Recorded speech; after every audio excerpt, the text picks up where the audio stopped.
Previously on Something Who. I'm Richard, and we're back to discuss another couple of Doctor Who stories. First, we're going to talk about Second Doctor Tale The Mind Robber from Season 6. And after that, we'll chew over 11th Doctor story Amy's Choice from Series 5. And with me to talk about dreams, fiction and the surreal, we have science and astronomy writer Giles. Evening. We've got graphic designer and now podcaster with Dalek 63 to 828, Gav. Good evening. And Big Finish author and Missing Episodes podcaster, Paul. Hello. And now on to part 2 of our discussion.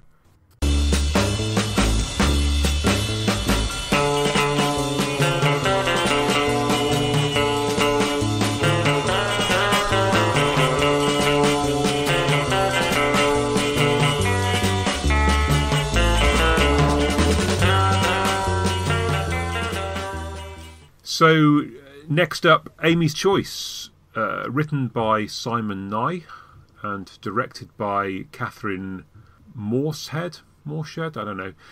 Amy's pregnant, Roy's got a ponytail, and the Doctor's bored. Yeah, initial thoughts? I really enjoy it. I enjoyed it then, and I enjoy it now. Yes. I'd forgotten how much it lent into the relationship aspect. I'd forgotten that, and that is fundamentally the crux of the episode, so it's a bit stupid of me to have forgotten. But I really like it. I really like the setup. And it seems an obvious solution, but it keeps you guessing. It introduces us to the pregnant world first, so that when it flips back to the TARDIS, we're slightly on the back foot. Yeah, thoroughly enjoyable 40-something minutes of TV. Yes. It was always one of my favourites of that series, and I seem to remember it was a bit overlooked at the time because it didn't have Old Monsters and wasn't part of a big arc or anything, and just looked disposable, I think, to some viewers, but not to Gavin and me. Was it trailed? Was it trailed with only clips of the fake village dream world to encourage, because we've got used to the idea that the Doctor's coming and going. I got this vague memory that we got used to the idea that it might be time jumps, and that he was coming and going in their lives, so that was supposed to set up the idea that it might be plausible. Yeah. Right. It skipped 5 years, especially at the beginning of the series. There's lots of that. Yeah. No? Well, I mean, I think that's why it successfully sold us that trick, because the 11th hour is predicated on the idea that it's one big time jump. So the fact that he would do it again doesn't seem very improbable. Stephen Moffat sort of plays faster and looser, I think, with our comfort zones in that respect, jumping around the time. There's a nice misdirect. The Doctor explains it at the end that we don't think the Dream Lord encouraged us to think that it's the choice between two dreams. Yes. Yeah. But of course, that's not what the Dream Lord has done. That's what Simon Nye has done. Spoiler alert. Do you ever give spoiler alerts on this podcast? Just blow the ending there. It feels like 2010 is long enough ago.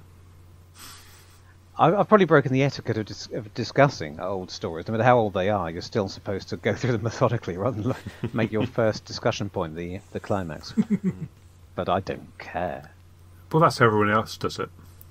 Giles, any initial thoughts about Amy's Choice? I probably had fallen into the thing of seeing it as a bit of an also ran maybe in Series 5. It wasn't absolutely on my top rank. I can't honestly recall whether I have seen it since transmission, but to borrow the Something Who classic line. But yeah, no, I thoroughly enjoyed it, and I enjoyed it at the time, and I enjoyed it this time, and I found there was much more to it than I remembered. Yes, yeah, it wasn't compared to some of the others. I guess it didn't strike me as a tour de force for Matt Smith in the way that some of the other Series 5 stuff that we've been watching occasionally, or some of the stuff we've gone bloody hell is good.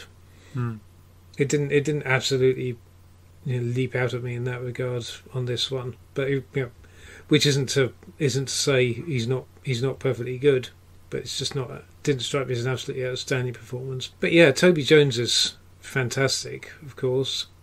And the other thing that really made me wonder is, does anyone know how much of this is Simon Nye, and if it's all I don't want to cast aspersions, but it just sort of begs the question of this is all Simon Nye. Why the hell haven't we had him back?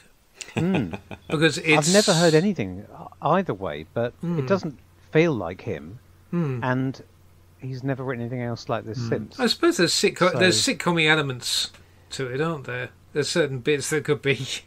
He's the men behaving badly guy, right? Yes, yeah. Yes, so the connection is at Hartswood, isn't it?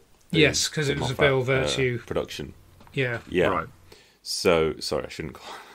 Yeah, the Virtue production. You ask writers to contribute when you're confident in them, and it's easy for us to forget now what a absolute giant of television Men Behaving Badly was in certainly the mid to late 90s. Yeah, and he single-handedly wrote that year upon year, and he is a good writer, and yet it's still, it feels like a really left field choice in terms of a Doctor Who writer, but the outcome is a terrific episode. As to how much he wrote versus rewrites, the script was delivered the day before the read-through, and the read-through was the day before shooting started. Blimey, okay. So I don't know what you want to take from that, but I think Simon Nye is probably likely to have delivered it earlier than that. But that all that can tell us is that if Stephen Moffat wanted to do a pass over it, he did it late in the day. But that doesn't mean that it was a page one rewrite or anything like that. I mean, Simon Nye's certainly happy to be on camera talking about it, and talking about his concepts and why he made old people scary and all that. He's done interviews, and that happens when people's work does get page one rewrites and they're just consummate professionals. So, we're keen to infer things, but I don't know. I mean, it's a funny script, yes. But then Stephen Moffat writes funny scripts, no deduction can be made there. I would say, I mean, it's hard, but I would say that it feels more like Simon Nye's comedy than Stephen Moffat's, which tends to be a bit sort of wittier rather than, I don't know. Yeah, there's a fair bit of slapstick in this, isn't there? I guess. Yeah. So some of it's quite cruel, isn't it? The yes. Doctor's quite kind of blatantly sort of telling Rory that he's the third wheel or whatever. Yeah, but Simon Nye does do stuff like that, but again, so might Stephen Moffat. So you can't tease these apart. I don't think it's an interesting question. I think this is the thing that is just what set me thinking about it, was just because I thought, frankly, given that so much of the Moffat's era is obsessing on this character study of the Doctor, and like taking apart what it means to be the Doctor and so on. And I was just watching this and Toby Jones's lines and just thinking, this really does such a brilliant job of taking apart and analysing the Doctor, that it's almost renders a lot of what follows then redundant, in the later Moffat era, redundant. It's kind of, so much of it is actually said right up front here, all the stuff with him kind of constantly moving on, having, abandoning his companions, leaving them when they're all grown up, and all of this stuff. There's such strong things about the Doctor that it seems like a very bold thing for a visiting one-off guest writer to do. Yeah, and especially, and half the things it says you just wouldn't know if you weren't most massive Doctor Who fans wouldn't think to write this something with this that gets into the Doctor's self-loathing and insecurities in this way. I can't believe it. I don't say that Simon Nye isn't a good enough writer to write this. By this point, he'd written many, many programs since Men Behaving Badly and got into comedy drama and all sorts of different styles and tones. But there is a sort of style running through his work. I don't think it's really relevant whether or not he could have written this on a superficial level, but it just seems so... He might have come up with the elements, like we'll have funny old people. Have a weird village where the old people are spooky and have things coming out of their mouths. That's the sort of thing a visiting guest writer without a deep grounding Doctor Who might come up with. But not, I know who you are. There's only one person in the universe who hates me as much as you do. That seems like a strange thing that anybody would think Doctor Who was about. What people who don't watch Doctor Who think Doctor Who is about is, is slobbery green aliens running up and down corridors. I guess that's the thing that's suspicious to me. Unless Moffat and Simon and I had very long, in-depth discussions before that led to this, which is possible. But that's not to say that it could all have been intact, and that might be a Moffat line. Yeah. For argument's sake, that he might have punched up the tension. I guess it just conceptually it feels like such a thing that comes from the place of it feels like the work of let's call it a fan turned professional, as it were, in terms of it comes from someone who is deeply steeped in the lore of Doctor Who and has thought about all this stuff. And if that's the case, and you had a writer of Simon Knowles' quality who is another one, unbeknownst to us, who is another Moffat RTD, Gatiss, Chibnall, another one on that level. Yeah. But it feels like if that was the case, then why wouldn't he have wanted another crack of the whip, as it were? And like Neil Gaiman came back for seconds, for instance. Yeah. I feel like Simon and I could have come up with the idea that the villain is a being with godlike powers that can put you into a dream world and stands and watches and laughs. That's the sort of thing somebody without a deep grounding in science fiction but a good imagination might come up with. It's that leap to the godlike being actually being the Doctor, the twist. And it makes me wonder if at an early stage the story could be fundamentally the same structurally without that twist. That could be something that somebody else might look at it and think there needs to be something more to this. This Dream Lord's a bit hackneyed. It'll work well, but I think it needs an extra twist to really give it a kick at the end. But this is unproductive. This discussion. Yes, yeah. It feels like because it's all great, isn't it? What we ended up with, no matter who wrote it, it's fantastic. And Toby Jones, perhaps the Doctor and hence Matt Smith has to take a back seat to allow the Dream Lord to make an impact. And by golly, he does for me. Whoa. It's a bold thing, isn't it, to describe your new leading actor and the characterisation he's produced as a being full of tawdry quirks. But I mean, it is actually, there's something to be said for it. Yes. It's odd, isn't it? Because I was reading an article discussing the changing character of the Doctor, which looked at some of the ways in which the two Moffat Doctors are slightly different to others. In that most of the Doctor's gauche behaviour, the way he doesn't interact with humans in a way that you would if your main priority was having them respect you and understand you. And in fact, the Doctor's always been eccentric in one way or another. But here, starting with the 11th Doctor, who seems to have, in some of these stories, to have completely forgotten all the social niceties. That's something that comes on, isn't it, in the James Corden episodes and maybe and some of the stories where he meets Clara's family, I think, where it just gets pushed further and further and further. And suddenly he's not just behaving oddly because he doesn't care what people think, which is fundamentally the way he's been for 10 incarnations. Now he seems to have completely forgotten, despite his 1,000 years of experience, what humans want and expect. So that's a strange twist. And again, in a similar sense, the 12th Doctor's apparent not understanding of social niceties. Tawdry quirks. Considering the Doctor's characterisation is going to go more in that direction, where you could argue that his tawdry quirks are going to be turned up to 11 and presented as something that he's not conscious of, whereas previously he's been doing them for effect, most noticeably with, say, the 4th Doctor. It seems like a strange point to write it into the story that it's something he is conscious of and doesn't like about himself. It feels like it would have fitted with any of the previous Doctors, but Matt Smith, early in his career, seems aware that he's a man who is of forced eccentricities, and yet just a few stories later, well, maybe the next season, he's the complete opposite. Discuss. Or don't. I think, or move swiftly on. We get all that information or that critique from the Dream Lord at a point where we don't know it's the Doctor. It casts a light on that version of the Doctor in a slightly uncomfortable way. Hmm. In the way that I don't like it when somebody comments how the TARDIS always turns up when there's danger. Yeah, it's just a TV show. Just leave it, move on.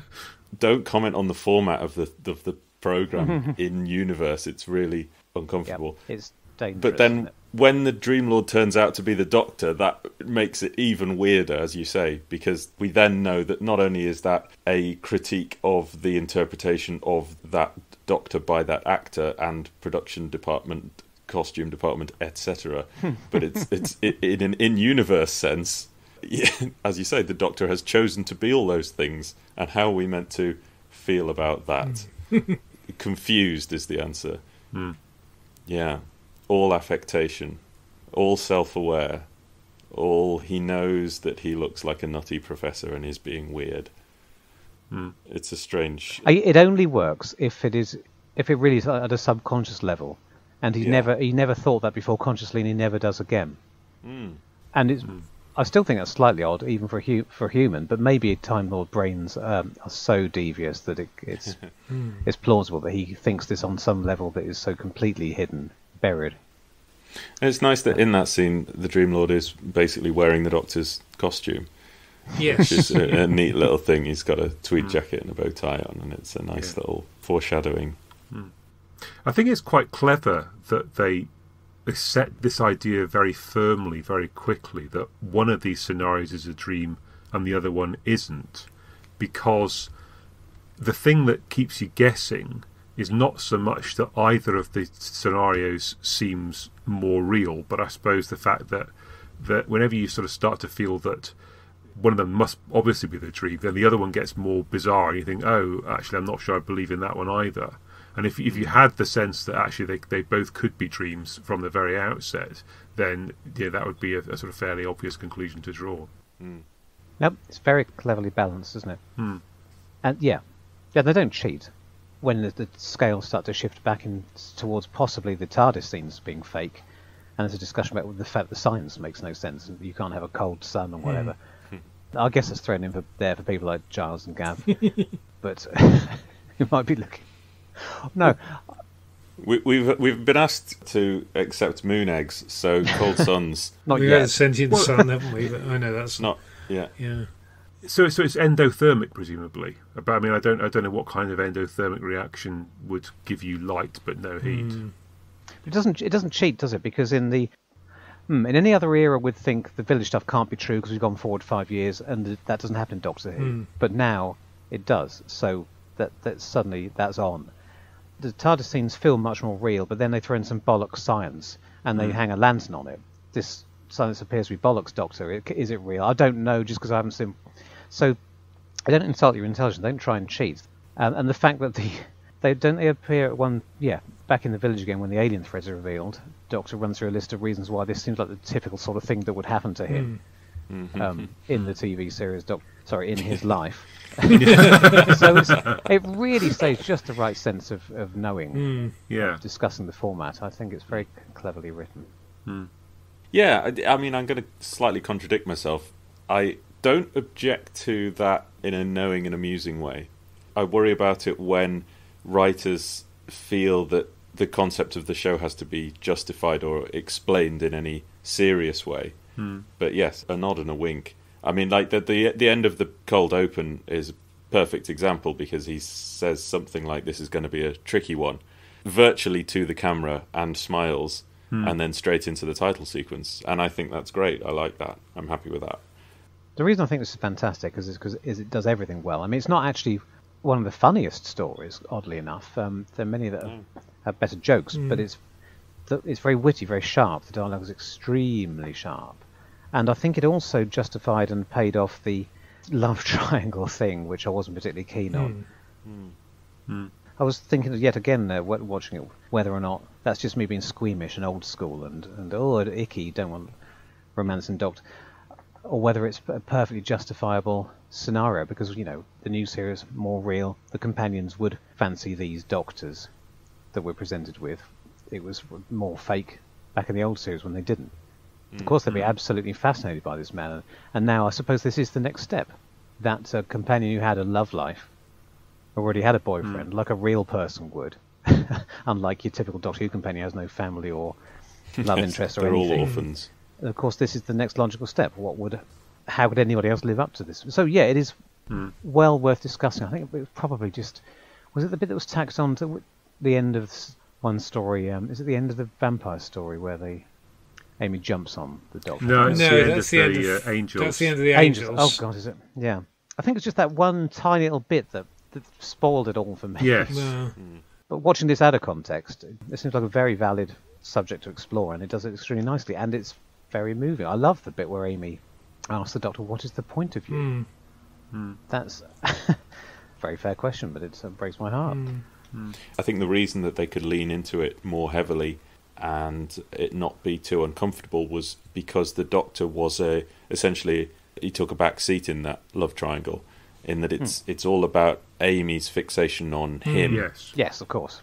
And if we were to compare that to 10th Doctor, Rose and Mickey, there is the sense that there is more love on the Doctor's part, and therefore it would be a much more uncomfortable scenario. But the fact that the 11th Doctor is just completely passive works really nicely, because he's just like in the eye of this storm. That's a very good point. To negotiate his way through these human It is actually done better for my taste, so I don't know why this was more controversial, the Doctor, Amy and Rory, than Dr. Rose and Mickey. Yes. Well, was it? I don't know. Well, and sequentially it's quite well worked out, because... Was it more controversial? Yeah, I don't know, I was wondering. I don't remember it being more controversial at the time, particularly, but then compared to the... I spent far too much time on this talking about what I remember other fans saying at the time. I should just completely... whether I remembered rightly or not is completely irrelevant. I should stop. No, and just thinking, compared to all the accusations of soap opera that surrounded Series 1 and 2, I just had the impression people had kind of got used to the idea that was going to be a feature of it by this stage and things. The controversy was more, I think, around the fact that Amy was so allowed to be so blatant in what she was looking for, and I think that's what upset people. I mean, I don't think it was necessarily badly written, but yeah, and specifically moments where she behaved like a character from a Stephen Moffat sitcom. Yes, It's not just that she wasn't doing things that a nice prim Doctor Who companion should do, but she was doing things that like a character from Coupling, for example, or so. Anyway, Charles, you were trying to say something. I was only going to say it's quite nicely worked out, because since we did Vampires of Venice a few episodes back, or many episodes back, but we, obviously it does go from, we did go from the Angels 2-parter that ends with the snog, and then straight from that to the Doctor goes and fetches Rory and leaps out of the cake and takes him off to Venice, and as we were discussing in that, Rory has his reaction to the Doctor and Amy being somewhat reminiscent of the 10th Doctor and Rose in terms of their glee at all their adventures, and kind of calls them out on that. Yeah. And then it kind of comes to a head with this. So it's quite rapidly, and then of course, yes, we should draw a veil over the hungry earth and so on, but then they finally do kill Rory, don't they, at that point? Yeah, for the first time. But across these three stories, it feels like it's quite nicely worked out. As a little arc. Well, I think it's all right to kill Rory twice. I think once in the fake world and then once in a real world. It's the other half dozen times that are the problem. 3 times really. Seems like carelessness. I think that is one of the things that it is the end of Hungry Earth, is it? Yes, it's the end of that 2-parter is where he actually dies. I can't quite remember what happens. Does he get shot by one of the Solarians? The crack just swallows him. He gets shot by a Solarian and then... Oh, right, and then the crack swallows him. And then swallowed up by the crack and disappears, and Amy forgets about him because he's gone into the crack. How does he come back? And then he comes back as a Roman Auton. Sorry, I got the order of these wrong. In some unknown manner. So this is his first death. This is his first one. Yeah. Yeah. Right, got you. And then we have the real one, as it were. And then it starts a tradition. And then it becomes a bit of a tradition, I think, in Series 6, doesn't it? We have one in... Yeah. Oh. The Doctor's wife. Yeah, exactly. Possibly more. I always assumed it was accidental that it happened more than once in Series 5.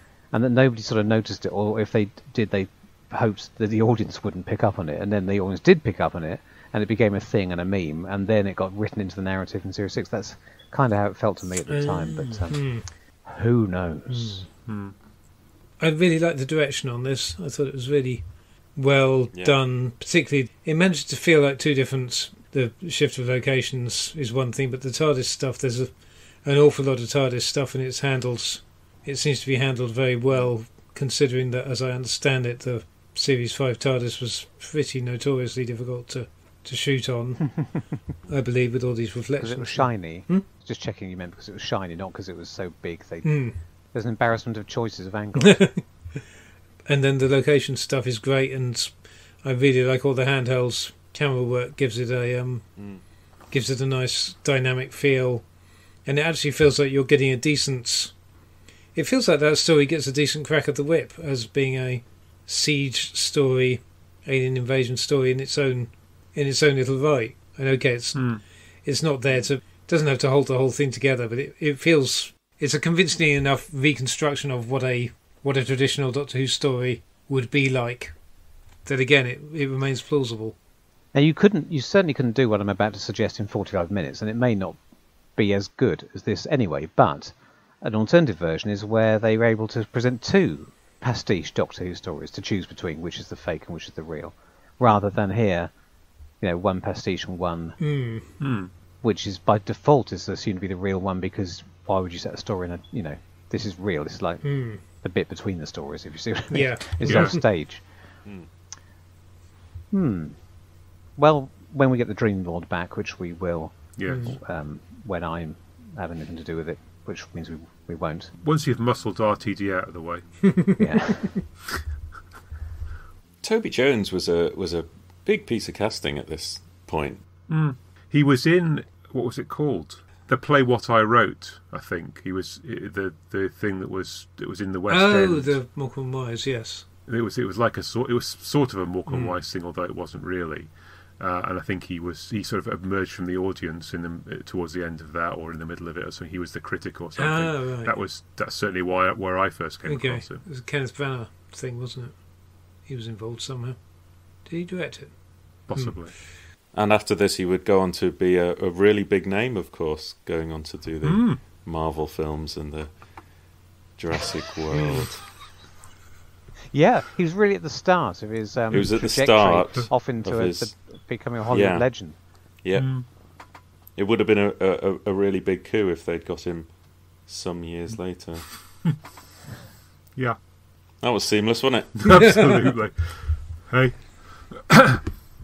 He's great. He's a great actor. I think if you haven't seen him in Uncle Vanya, which was the stage play which the BBC showed a version of, do please see it. It's terrific.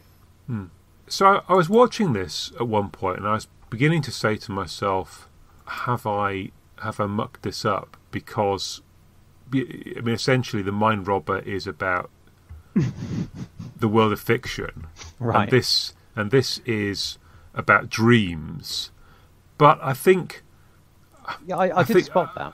But I think there is a sense in which there's, it's unclear what's real and what's fantasy in both of them. Are you telling me that when you first suggested this link, you thought that they were more strongly allied, more similar than they actually are? No, well, I didn't like to say at the time. I had a wobble in the middle of it, and then I thought, no, I mean, there is still this thing that they've both got fantastical elements in them, regardless of the fact that one of them is portrayed as being a world of fiction and the other one is a world of dreams. I mean, I was going to say that you're insane for linking these two together, because in the Mind Robber they never for a moment think is this real, is this just fantasy? They know. Well, that's not true, because in episode 1 they both Zoe and Jamie think that they're genuinely home for some bizarre reason. That's true. But that's not the story that was originally written, of course. When did they first work out that it's a land of fiction in the Mind Robber? The Doctor works it out when he realises that Gulliver... Is that Gulliver? Is that it? Yes, the Gulliver. Because that's a way in, isn't it? Although he never actually comments on who the children are. Who are they supposed to be again? Are they from any generic? I think they're generic Nesbit characters. Nesbitish, aren't they? Yeah. But I would defend the link slightly. They're not dreams, really, in Amy's Choice, are they? I mean, no. Not in the sense that they're not really asleep. It's not a natural thing, and it's a shared hallucination. It's a shared fiction, and it is being controlled and shaped by an outside mysterious. And I think I'm right in saying you hear the voice of the mysterious outside agent first So in Amy's Choice. Good one. Yep. Yeah, I'm happy with this as a conceptual link. Yes, constructed reality kind of thing. Constructed reality. It's a completely different genre, isn't it? Yes, the sort of virtual reality, or part of that genre of people not knowing that they're in a, which is very big in the cinema most of the previous decade. I've also written this thing that says lucid dreams or awareness of fiction. So in both cases, they start to talk about the sense in which there's an unreality happening. It's not a dream in the sense of you think it's real. Either in Amy's Choice, they're clear fairly early on that there's unreality in it. You do have a somewhat similar sort of threat over the threat hanging over them in terms of like the fictionalisation being the thing that is there written into the story in the Mind Robber, whereas in this It's equivalent. there's a sort of equivalent to dying in the. yes, yeah. Oh, hang on, it's the opposite. Well, maybe it's the Dream opposite, world. but That's a consummation devoutly to be wished. I think there's also a false dilemma. I mean, there's certainly a false dilemma in Amy's Choice in that you're trying to work out which one is real and which one isn't. But possibly also in Mind Robber, as you've said, Paul, it's not really a land of fiction in the end. It's only the appearance of a land of fiction. Yes, I suppose it is a virtual reality world, isn't it, of some kind, or a cyberspace. It's a holodeck. Rather than yes, that real dimension of fiction it still hasn't been explored. It's out there somewhere if somebody wants to claim it. One thing I completely forgot to mention, I'm sorry to derail this bit about links, under the Mind Robber is that it's been brought back in other media. We don't always do another media section, and maybe I'm about to demonstrate why, but has anyone read, it's in several new adventures, has anyone read any of those? Conundrum was the first by Steve Lyne, very good. And when I was moaning that Peter Ling, having been idiotic enough to come up with this marvellous concept in the first place, had then not explored it thoroughly enough for my satisfaction, when I refer to the fact that other people, the sorts, what you do with that and the sorts of characters you fill it with is down to your personal taste. This has been borne out by what other people have done. So yes, it's in a couple of very good new adventures. I think the second one gets quite meta and is one of the first bits of proper Doctor Who fiction to do that. I think it includes Doctor Who and his grandchildren John and Gillian. It's the sort of thing. I'm not saying the Mind Robber should have been full of meta stuff, but it's an example of what you can do if you think properly about the things that are genuine. I think it gets more into multiversal realms if you start thinking about what a proper land of fiction could be, rather than just a simulacrum controlled by a giant dodecahedron. And then it's also in several Big Finish stories, notably. I think its first appearance wasn't announced, so it caused a big hoo-ha at the time. It was a big surprise when Jamie and Zoe found themselves back there. So, seek all that stuff out. People who enjoyed the Mind Robber, who inexplicably haven't read the New Adventures or listened to these Big Finish stories, do so. Do any of those treat it as a weird alternate dimension, or do they? No, they don't. I think from what I remember of the ones where I do, which I can remember in any detail, there is still the idea that somebody needs to be running it. So that stays consistent. I remember that from the New Adventures versions. I can't quite remember what happens in the Big Finish. No, hang on. I think there might be a big twist in terms of who's running it. Yes. But it's really good because they play with the fact that it already exists as a concept which the listener will know about. It does kind of rely on you knowing about the Mind Robber, and it subverts that by doing something. I found a good justification for mentioning this. It's more like Amy's Choice. Okay. They arrive and have several stories in a row, I think, which they think are real before they realise they're in the land of fiction. Right. So that is much closer to a Mind Robber Amy's Choice crossover. Okay. But I won't tell you which ones they are, in case anybody out there hasn't heard them, because I wouldn't like to give away the twist. Okay. Sure. Can I just... One other point is... Go on. as possibly slightly stating the obvious. But from a storytelling point of view, obviously the title has a double meaning in Amy's choice, and it's both the choice of universes and the choice between the Doctor and Rory. And from a storytelling construction point of view, I guess it is quite a nice example of taking a character point, or possibly a character plot thing that has to be resolved, and let's face it probably started with the neat idea for the Dream Lord and which one of these is the real reality, but it ends up looking like it could have all been constructed so that here is a concrete plot built around this character plot point for Amy, that you've got this entire thing set up, so she's going to have to make a choice. Is it really life with the Doctor or with Rory that she wants? Mm-hmm. Coming back to the links, if we've got nothing more to say on that, I think in both cases you've got this danger within the TARDIS. So the TARDIS often in Doctor Who is seen as being a safe location or a place of safety. But in both of these, you've got the potential of bad things happening in the TARDIS. There's also in both stories, you've got the potential for wondering, do they ever really actually escape in the end?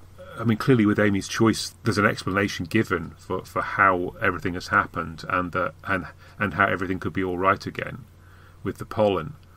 But equally, if you wanted to see it as such, you could see that as being the start of yet another dream, which I suppose then would have to encompass the rest of the series to date. That would explain a few things. It's Chibnall next week, isn't it? Exactly. And I suppose similarly, I think it's often been, one idea has been that the Mind Robber has been seen as being perhaps stuff that followed that was all part of the fiction still. Yes, I've heard that theory presented about the Mind Robber. Because how does the TARDIS come back together again? I mean, it just sort of... Well, it's a bit prisoner-esque, isn't it? And where does Emrys Jones go, or whatever his name is? Is that explained in the invasion? He's just lost in the TARDIS. There's not even a line chameleon for years about what happened to him, like the Gravis. No, at the beginning I thought it ended with the Daleks. I thought I heard a line that seeded the idea that he would be transported back to where he belonged. Oh, did they say that? Oh, boy. I thought so. Oh, I didn't actually watch it. I did. It's interesting that this whole thing about the fact that the presence of that episode 1 on the front of the Mind Robber, it sufficiently muddies the waters in terms of that removal from time and space and so on. Compared to the what Gab was telling us earlier about the somewhat pedestrian. It feels like there's a more logical explanation in the original episode 1, as it were, with a magnetic storm, etc., etc. That would have felt far more science fiction-y and led us to believe that they could be falling under the influence of a space computer, as it were. Whereas the fact that we have this weird off-the-wall episode 1 where there really aren't any explanations for anything. No, there's no connectivity between the events of the end of episode 1 and the start of episode 2. Yes, the Doctor puts the thing in that takes the TARDIS out of time and space. Fine, they're then in this weird environment, but then the TARDIS is spinning through space, explodes, and they are disseminated to the corners of the land of fiction. There's no sort of connective tissue in that sequence of events. It's just weird stuff that we're supposed to ignore. Yeah. But I think it's fortunate that adds the layer of weirdness to the land of fiction that possibly otherwise wouldn't be there if it had been after running into something, an anomaly that was slightly more dressed up in science. That sounds like what was originally going to be at the start of. Yeah. Do they call it the land of fiction at any point, or is it just like this is like a land of fiction? Or is that just a fan thing? I don't recall hearing it, so I don't think so. No. Just Troughton turns to camera and says, "I know who this man is. He's a mind robber." It's like in Amy's Choice, where he says, "It's kind of like Amy's Choice." It's always good when they say that when they say the title of the story. I'm looking forward to the new Bond film where he turns to camera and says, "I've got no time to die." Just rips off his bulletproof vest and carries on. No, I don't think they call it the land of fiction. The world we've tumbled into is a world of fiction, says Doctor Who at one point. Right, a world. But that's of fiction. the land of fiction, is it? There's never a dimension of fiction. What do they say in The Chase, Gav? I know you've memorised the entire script. He says, when they this is the chase that we've no, I didn't feared all our lives. When somebody suggests that this is like the death of Doctor Who, somebody says in episode. The Ghana, the World's Fair at Ghana, might actually be a. Does he say it's a dimension or a universe or a fiction? What's the phrasing? I'm just interested. I'm now interested in the whole business in Doctor Who, whether things are lands, worlds. Well, if you give me a minute to Google it, galaxies, I'll pretend universes. I've remembered. Play some holding music, Richard. But yeah, I wonder if the land of fiction is. I mean, is that something that appeared in the making of Doctor Who, maybe, or a Jeremy Bentham thing in Doctor Who Weekly or before that? I don't know. Yeah, blame Jeremy. It certainly became an established thing, didn't it? It's your mate, yeah. Well, no one says the word fiction in The Chase at all. What do they say? The house is exactly what you would expect in a nightmare. Yes, we're in a world of dreams. He's found it. A world of dreams? Oh, well, they are. It exists in the dark recesses of the human minds. Millions of people secretly believing. Think of the immense power of all these people combined together makes this place become a reality. Apparently. Well, there we go. And then when they've escaped, Ian says, "Oh, you know that theory of yours?" The Doctor says, "Theory, my dear boy? Fact. I'm convinced that house was neither time nor space. We were lodged for a period in an area of human thought." And to which Ian rightly points out, "And were the Daleks lodging too?" Doctor, "Oh, I don't want to enter into it. Discussion with him." Oh. And yeah, well, that then leads to the that leads to the reveal. So fundamentally, we don't know where the mind robber is. If it's another dimension or just another planet somewhere, like in the War Games, where they just found a planet and it seems very ethereal at the beginning with all the zones and the fog, but it's apparently just supposed to be a physical arrangement of these zones on an actual planet that they've commandeered, which makes you wonder what the point is of the. I suppose the fog's just there to discourage people from going from one to the other. But you take my point, I'm sure. I got confused as to which story you were talking about. Yes. But the mind robber, by the time we get to them invading Earth, it all sounds boringly physical, doesn't it? I'm just obsessed with that basic point that individual writers will veer one way or another. Things will be prosaic and physical and three-dimensional, and others will go completely the other extreme, make things as fantastical and pan-dimensional as they can, and that there's no real, and that's what the writers do, and then the producer or script editor might massage it according to what their taste is, but that will change from era to era, and there isn't any real consistency. The consistency in the show builds up, doesn't it, over time, as a series of small micro-decisions, like Verity saying no to the chase. Yes. It's more about what they do allow and don't allow, which is supposed to set a precedent which can be ignored. I don't know. It's good, isn't it? This story famously had its germination on a British rail train between London and Birmingham, which sounds like a callback to Frank Skinner, and it isn't. That's true.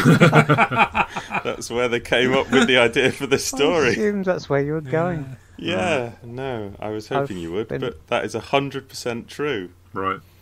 It was Peter Ling, Sherwin, and Peter Bryant were on a train, and they said, "Wouldn't it be funny if Doctor Who landed in a world of Crossroads characters or something?" Oh, and of course when you said that, I suddenly thought of the Feast of Stephen. Feast of Stephen, yeah, weird, isn't it? But yeah, well, it's an idea whose time hadn't yet come. Sorry, can I just correct myself? It was Derek Sherwin, Terence Dix, and Peter Skinner. Ling, and Frank Skinner. He'd finished the censor rights, and he was on to Crossroads. Has anyone successfully managed to retcon Dimensions in Time as being an excursion to the land of fiction? Bloody hell, that's good. I like it. Ian Devine didn't think of that. Yeah. I don't know why I just mentioned Ian Levine. Wasn't it one of the stories that he filmed new bits for to try and make it canon? I think he wanted to try and make some giant monster version. No, well, he CGI'd bits.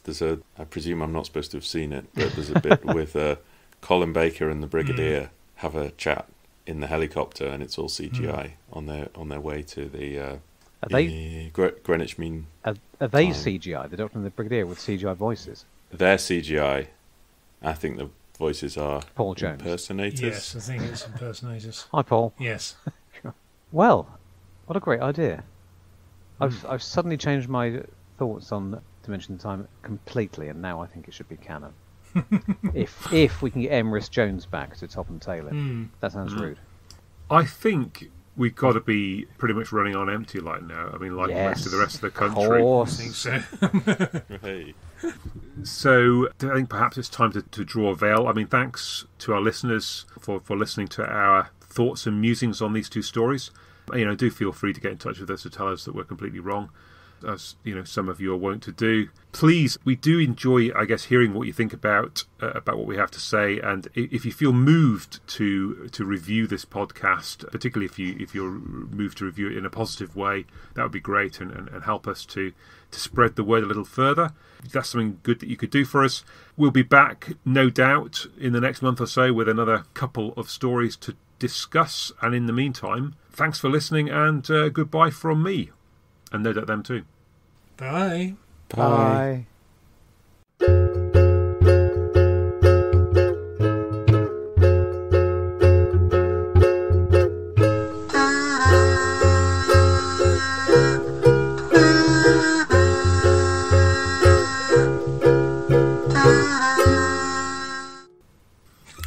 Yeah, as weak as ever. But there we go. Goodbye. Use that one instead. Yeah. Goodbye. How about these eyes? Maybe. When? Think that might be his. When? Maybe. When? I think that might be his nose. We'll have something there. You threw Giles because Giles was doing his Pertwee there, definitely. He was looking for the exact cue, and you're trouting away like nothing on earth. Yeah, I didn't realise I'd actually got more to say after I'd finished failing to improvise. And Big Finish author and missing... Do I need to do a big swear to make No, that's fine. It'll get cut. Big bras. Yeah.